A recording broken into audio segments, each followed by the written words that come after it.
Hello, and welcome to the Gravel Ride podcast. I'm your host, Craig Dalton. This week on the show, we have Neil Shirley from Enve on to talk about the Enve Custom Road.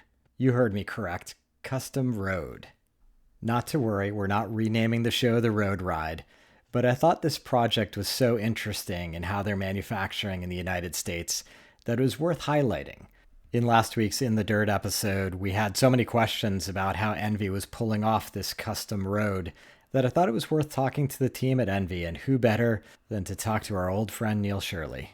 The Gravel Ride podcast is supported by a limited number of sponsors, as well as listeners like you. If you're interested in supporting the show, please visit buymeacoffee.com/thegravelride. And now, let's jump right into my conversation. Neil, welcome to the show. Thanks for having me on, Craig. I'm excited to talk bikes. You're back again. You're in a rare breed of second-time guests on the Gravel Ride podcast. Really? Wow. It's been, how long has it been? 2.5, 3 years since I was on the show last time? Yeah, because I think it was just before you moved out to Utah to join the team at Enve. Yeah, I'm happy to be back. Thanks for making it happen. When you work for a company like Enve and you drop a project like Enve Custom Road, despite being called the Gravel Ride podcast, I was instantly drawn to having this conversation with you. It's an exciting bike, but the whole project itself is really cool because, as I'm sure you're thinking, like a couple little tweaks to some of the molds and all of a sudden it's a gravel bike too, right? Yeah, absolutely. Why don't we start off, Neil? I'm going to refer everybody to our earlier conversation to learn a little bit about your background. But for the listener, Neil's a longtime road, mountain, gravel athlete and has really put in a lot of effort into the gravel community, as has Enve. It's been a company that has been just thinking a lot about gravel and putting very thoughtful products in, products that are used by a lot of custom builders. Your handlebars are super well popular in the gravel cycling community. But why don't you talk a little bit about Enve as a company and where it got its start, and then we'll get into this new project. Yeah, so Enve, we're located in Ogden, Utah, so just about 40 minutes north of Salt Lake. And we have a large military base just south of Ogden. And so the area, for a small area, has a long history of composites, and some good engineers come from the area. Enve was founded in Ogden 15 years ago, and it was founded by a group of 4 people that really they had the carbon expertise, had an idea around manufacturing in the US, and were all avid cyclists and decided there's room in the market and a need for some of the products that they really wanted to ride and experience themselves that just really didn't exist, or at least not at the level that they wanted them at. That's where Enve started, with mountain rims, and then moved into road rims. And just as the company progressed, was able to dial in aerodynamics, and the road side of the business really continued to take off. 3 years ago, we moved into a new facility, still here in Ogden, but really what makes Enve special, it isn't inherently that U.S. manufacturing is superior to manufacturing anywhere else. I think really what makes Enve special is the fact that all of our rims, our engineering, this new bike that we'll jump into, everything is done in-house. So we have design, engineering, prototyping, manufacturing, shipping, marketing, everything under one roof. And so the collaboration between the different teams that actually get a product to market is all done cohesively and efficiently. There isn't shipping stuff back and forth to Asia to iterate on and test. It's all done in the same building here in Ogden. And so I think that's really what makes us special as a brand. Yeah, that is a really special thing to highlight. I think oftentimes the layman doesn't realize how long it takes to develop and iterate on products. Having had a little experience as a manufacturer myself, knowing that you can go to the factory floor, make a tweak, test it very quickly, it's just so much more efficient than shipping a product back to Asia with notes scribbled on it and having a Skype conversation, then getting a factory overseas to ship it back to you. each one of these cycles takes 2 or 3 months to sort itself out. So you can imagine just how long it takes to get a product to market. Yeah, you're right. The time and the expense, honestly, too, of shipping back and forth, oftentimes having an engineer that's having to spend considerable amount of time in Asia and coming back and forth. And so just to be able to do it right here, and honestly, Lunch Ride. And I mean, we have so many of the people within Enve. We have 200 employees here at Enve, and quite a few of us are avid cyclists. Some of the engineers are elite level cyclists. On the daily lunch ride, typically some prototype or sample product that's getting tested, and a day or two later, maybe that rim that someone's riding is going to be iterated on, a new prototype is made, and a day or two later we're out test riding it on the lunch ride again. So that's spring through fall is what you can expect. Super interesting. As the components gained steam, presumably at some point you moved into manufacturing tube sets for other builders. Can you talk about that process and what that's been like? Yeah, the tube sets.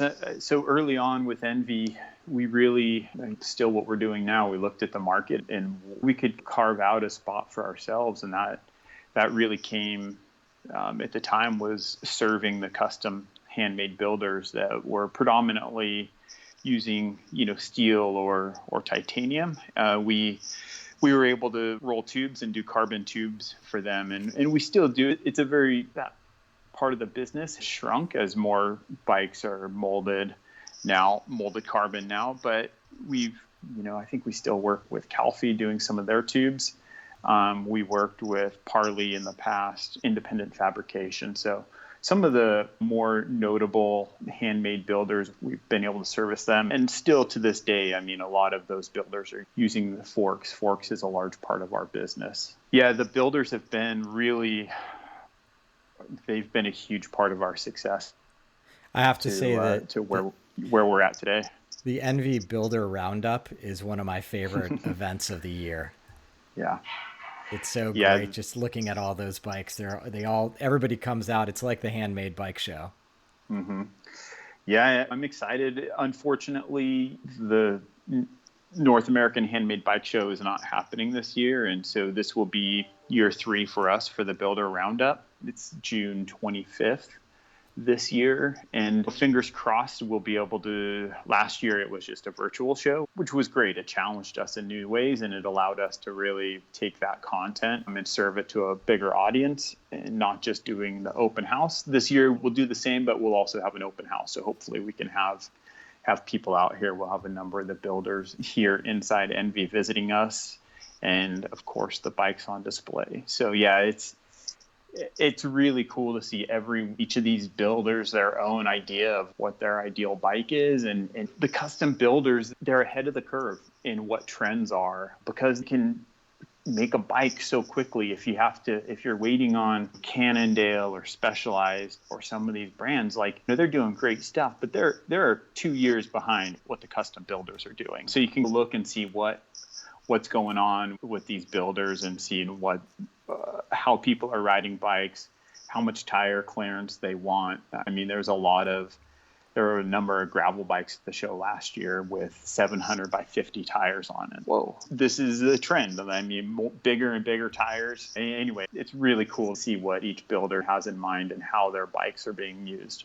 Yeah, I remember seeing that last year, and I think it coincided with the introduction of your adventure fork, if I'm not mistaken. But just seeing that trend, which is aligned with where I'm going personally, I think bigger and bigger tires just fits where I want to go and what I want to do on the gravel bike, which is interesting. And I think a lot of the conversation on the podcast this year has been around bike packing and adventure rides. As the events got taken off the calendar, more and more riders were looking to just create their own adventures.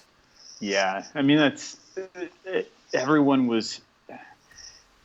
Some of the rides I saw on Strava that people I was following were doing, it was like almost without the racing. They had no limits or boundaries.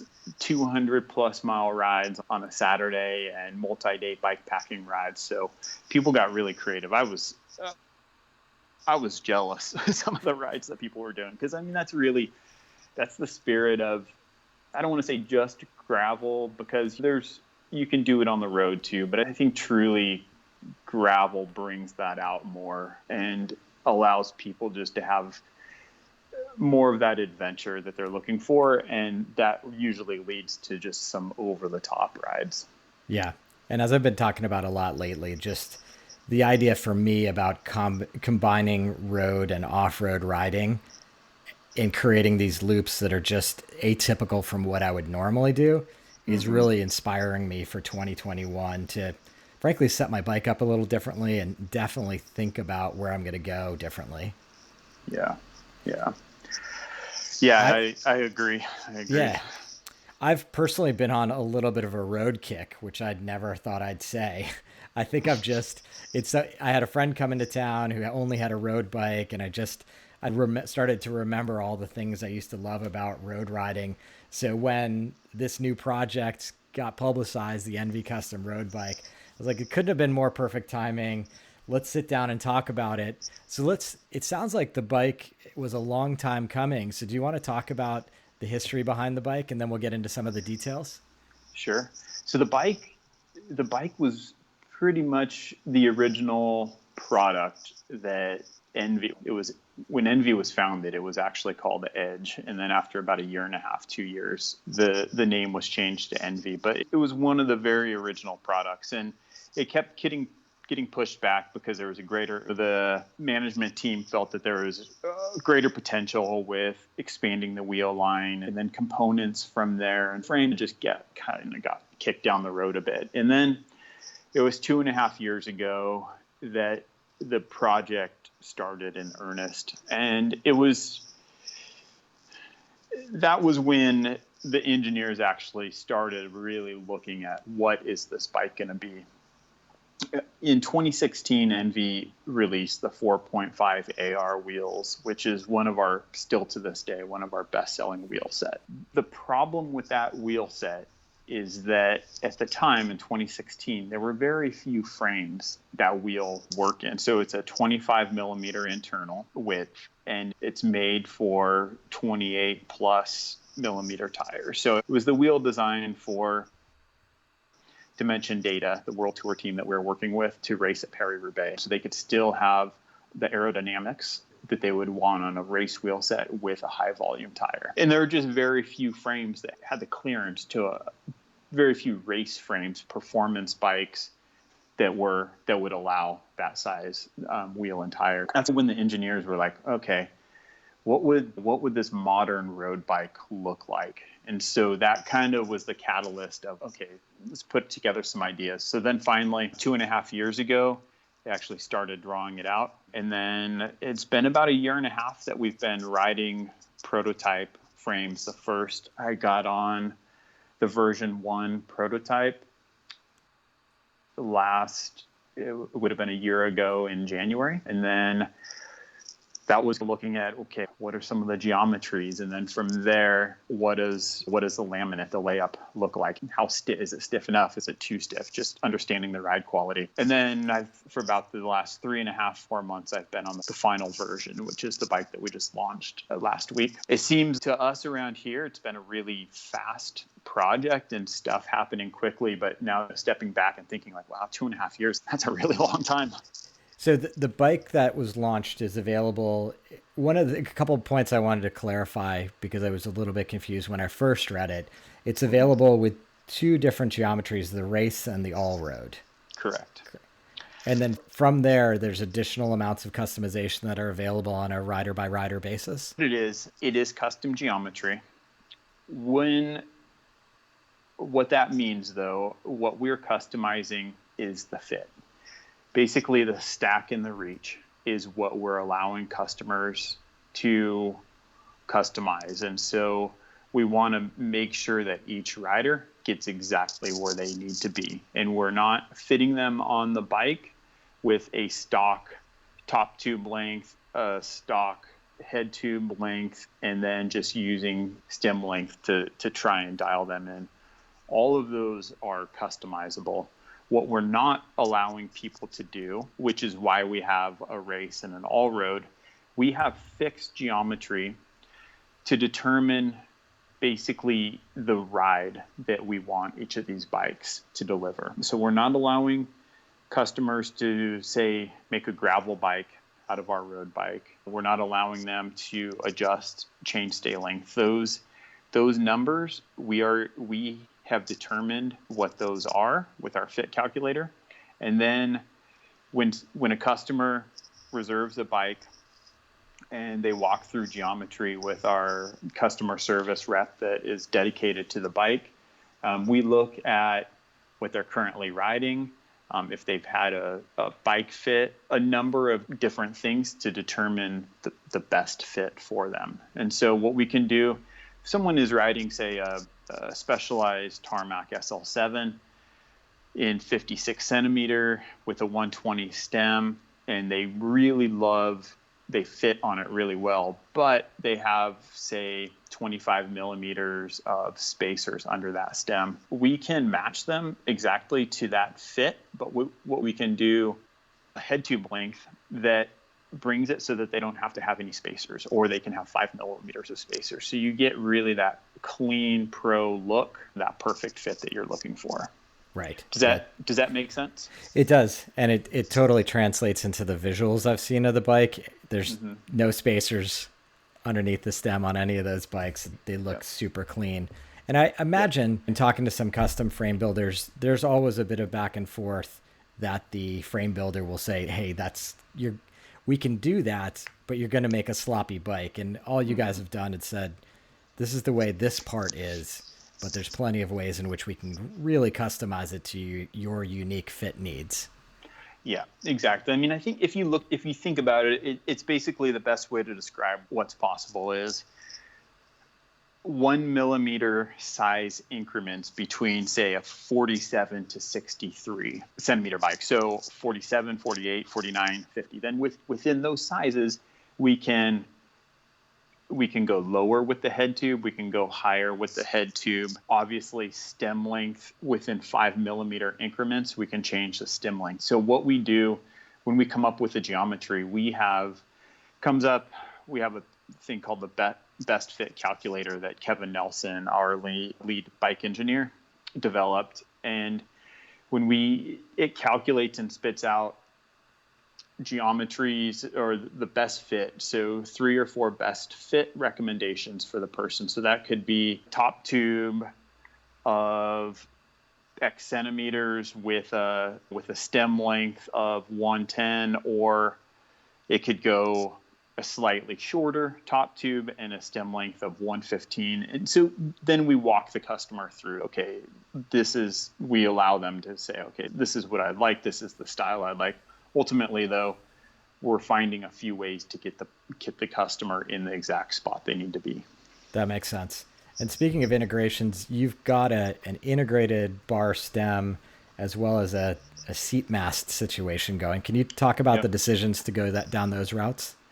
Yeah, when we looked at the bike and what we could deliver, that being able to do it in-house here and the fact that it was custom made for each customer, there was no reason not to do this integration. And some of the biggest complaints and complaints I personally have had with a one-piece bar stem is that if you're buying a stock bike, oftentimes like that bar stem is probably not going to fit you, because say a 56 centimeter frame that you're buying is probably going to be with between a 110 or a 120 stem.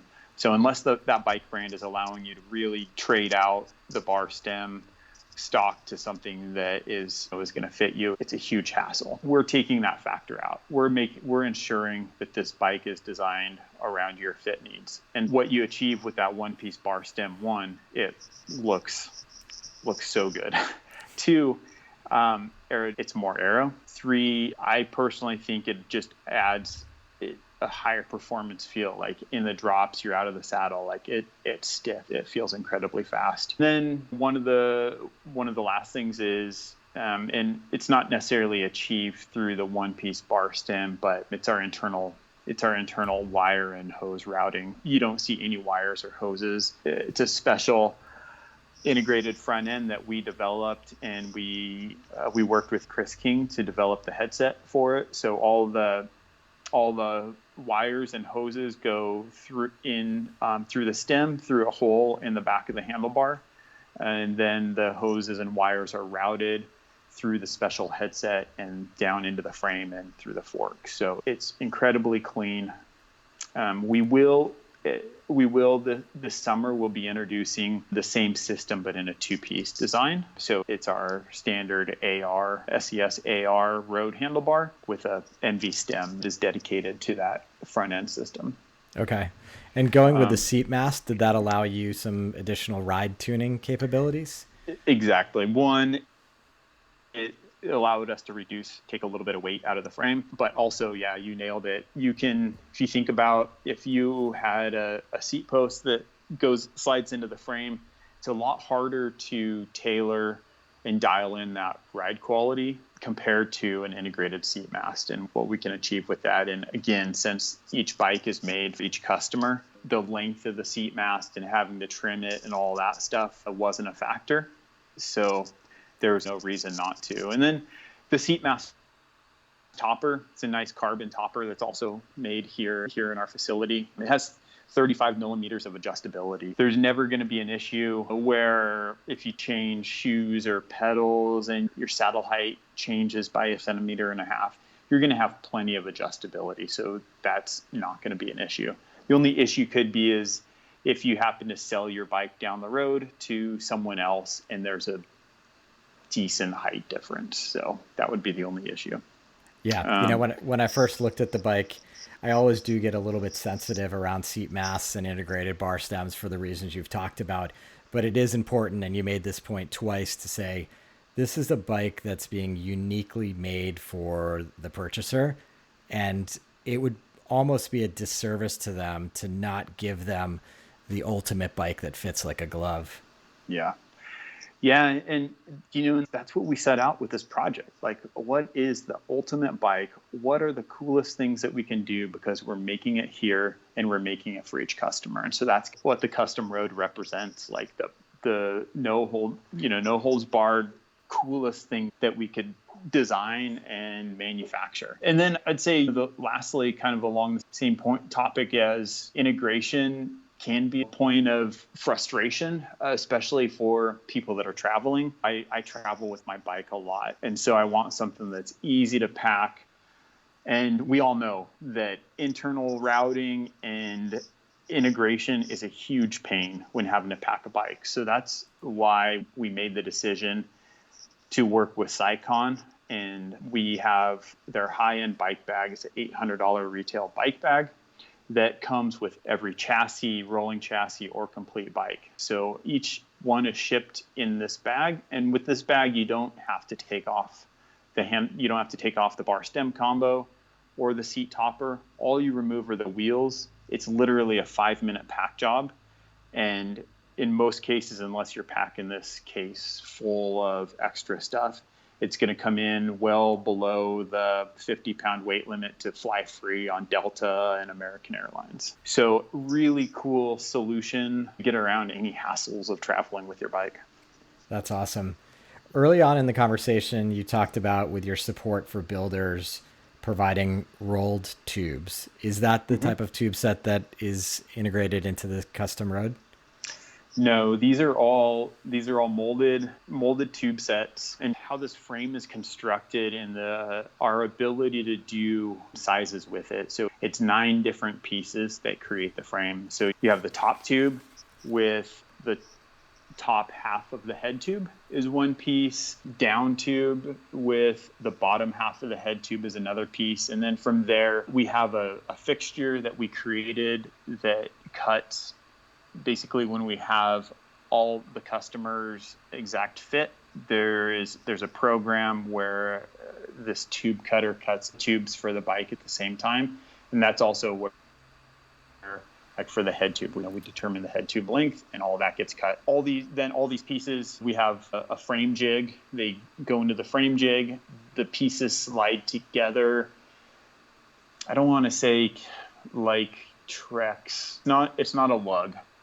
Okay.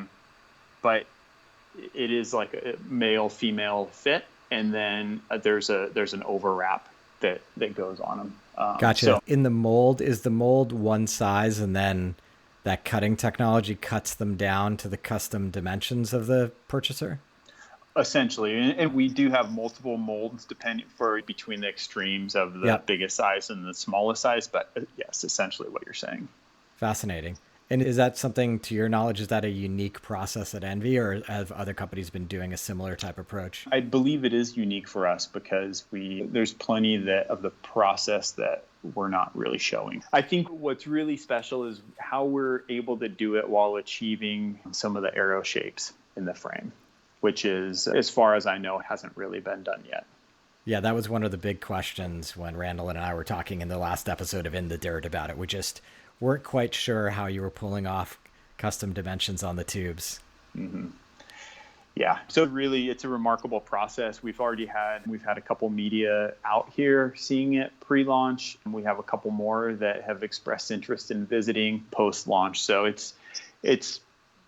yeah, I think our engineering team that we have here in-house, some really brilliant people, and Kevin, who is behind the bike, even though this is technically the first bike for Enve, as we've been talking about, we've worked with bike builders a lot in the past, and we also worked with Cervelo and designed and manufactured the front end of their P5X triathlon time trial bike. And then Kevin, before he came over to Enve, he worked at GT back in their heyday when, the Lotto bikes, and building some of the bikes and going over to Paris-Roubaix with the team. And so he's got great stories. And then some time specialized developing the first Roubaix. Even though it's a new category for us, there's definitely a lot of know-how within the building in how to put together a road bike. Yeah, exactly. And then, much like a lot of the other custom offerings out there in the world, at the end of the day, you get to choose from, looks like a pretty vast selection of paint schemes. Yep. Yeah, we brought in a painter a year ago. We already had a paint shop here where we paint, our mountain stems that are made here, and our disc rear time trial wheels. And so we brought in this painter, and for the last year, he's been painting. We all have custom painted forks and handlebars now, just trying to keep him busy until we had frames to be feeding through there. But he put together basically his paint shop. And so with the help of our design team, they created four different paint templates for the frame, and then 38 color options and matte versus gloss as options as well. You can talk about having a unique bike without even having to spend extra on extra custom paint or anything, which is an option. But anyone that has seen the coverage on our site and some of the different paints that are painted bikes that are coming out, like you can do some really cool stuff. I was just down in the paint shop this afternoon and seeing, like, we're doing a bike for Chris King right now that's just unbelievable. So it's really cool to be able to offer something like that. I know aesthetics, the paint is not something that doesn't make you any faster, but it's these bikes, as we know, like, you have a relationship with your bike. I don't just look at my bikes as a tool. And so to be able to have something a little more individual and show, some personality. I had a Stormtrooper. My bike is mostly all white, but I had a Stormtrooper logo put on the handlebar stem because it just reminded me of that. All that stuff is really cool when you're talking about a bike that you're going to have for years and years. Yeah, absolutely. You're preaching to the choir here. I ride a pink bicycle, so I know what it means to make choose a paint color that makes you happy when you're out there on the roads and trails. Yeah.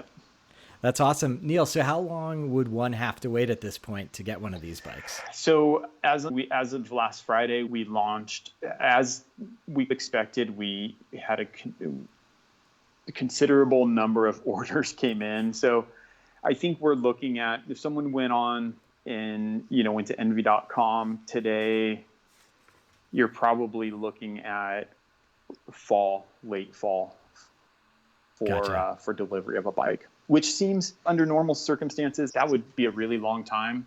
But in COVID reality right now, it might not seem that far off when a lot of the big bike brands are not able to deliver until 2022 in a lot of cases. It is a long time. Some of the first people that were able to get in line, they're going to have bikes delivered to them as soon as April.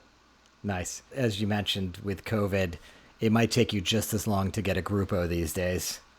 No, and that's a big factor for us as well.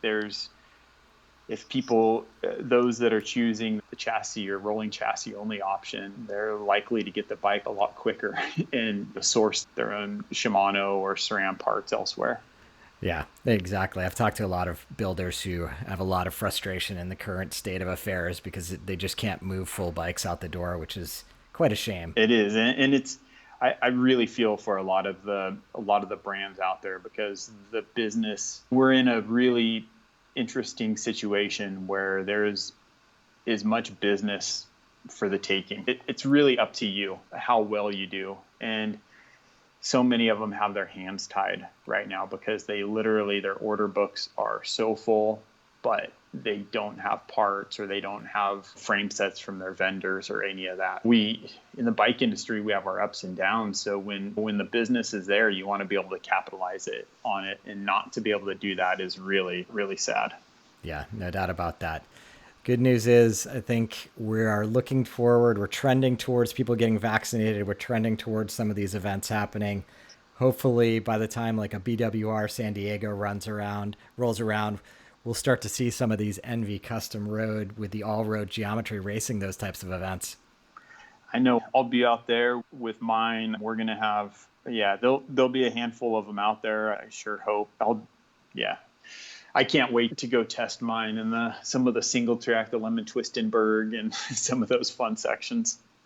Yeah, that's awesome. As we were talking about offline, I think for me, the gravel world has this spectrum from Road Plus, which is this 35 millimeter kind of size tire, all the way on the other extreme to the bike packing side. So it's thrilling to see brands continue to push the limits on both sides, because I think depending on where you live in the country, either or is going to make sense for you depending on your local terrain.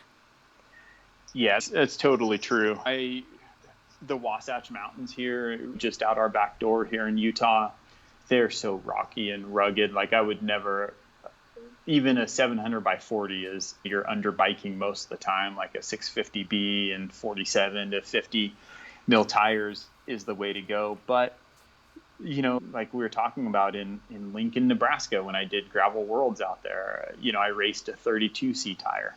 So it's really, it's geographically dependent on terrain. Is definitely for BWR San Diego, I'll happily run a 32C in my custom road, and it's going to be an awesome bike. And then as a gravel guy here, and a number of us here in Enve that ride gravel consistently, we're pushing for that next version that can fit some big tires in there. I think we need to really just understand the demand that we have for the custom road, and then understand how we can scale up and be able to keep up with the demand, and then hopefully add a gravel version as well. That makes a ton of sense. I mean, Enve's been such a great supporter of the gravel community, as I said before, so I'm sure that bike will come, which is why it was important to have this conversation today. Yeah. Cool. Well, Neil, thank you so much for making time today. I really appreciate it. Yeah, thank you, Craig. It's fun to talk about. It's been something that we've been living the last 2.5 years. So to be able to launch the bike and start telling people about it has been so exciting. That's it for this week's episode of the Gravel Ride Podcast. Big thanks to Neil for coming on and talking about the Enve Custom Road project. It's really exciting to see both sides of the sport continue to innovate. I tell you, it looks like one fast machine. I'll put a link in the show notes to where you can find out more information about the Enve Custom Road bike. Definitely check out some of the custom paint jobs that Neil was mentioning. Truly beautiful bikes. If you've made it this far in the show, I hope that you're already a subscriber, but if not, make sure to hit that subscribe button. We put out episodes just about every week, and we've got about 100 in the back catalog for you to peruse. Until next time, here's to finding some dirt under your wheels.